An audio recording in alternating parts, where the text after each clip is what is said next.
the States are producing very aromatic hops, and that has influenced the whole of the craft brewing worldwide movement.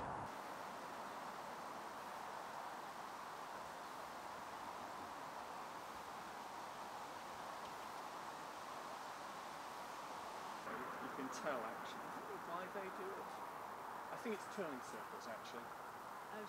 You build on what other people have done, because actually the American craft beer revolution essentially was influenced by small craft brewers in the UK and regional brewers like ourselves.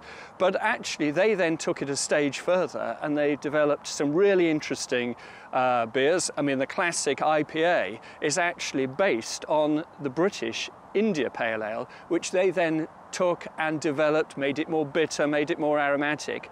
We've now taken that back across the Atlantic and are creating our own versions of IPAs. So it's a very iterative process.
Hops used to be something you added as part of the ingredient for bitterness, really. But I think hops now you're looking for the different aromas, what they give to the beer. Whereas before it was very traditional ales. It wasn't about the hops. It was around the malt and the sweetness. So it's made it's a real difference. And I think hop growers, hop merchants are feeling that as well. The demand for hops is bigger than it's ever been.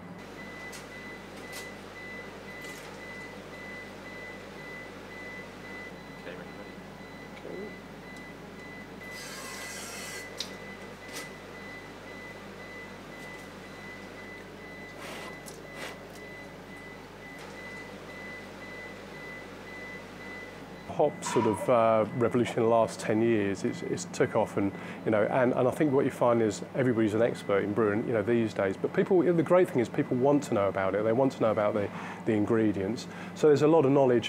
People will drink a beer and they'll say what hop was in that beer. And 10 years ago they would never have done that. They would say it's a nice beer or it isn't. So.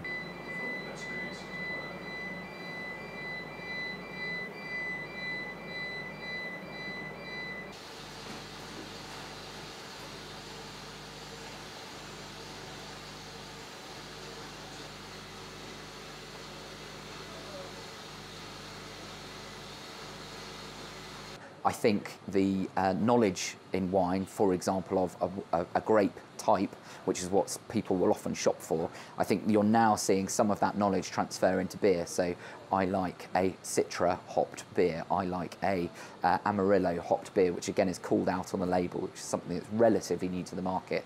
I think that is what's helping beer's growth, certainly in the specialty arena, because people are now understanding more about how it's made and what the process is.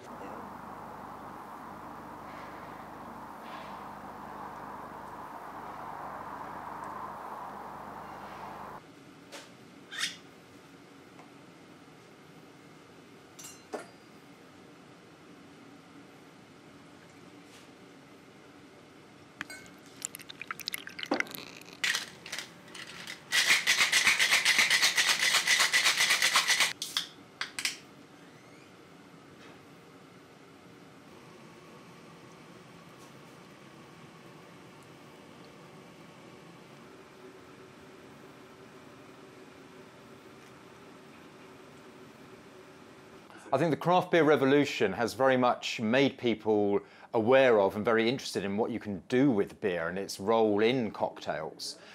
We're talking about different flavour profiles. We're talking about really interesting flavours that the craft beer revolution seems to have opened up to us. If you've got interesting flavours to play with them in cocktails.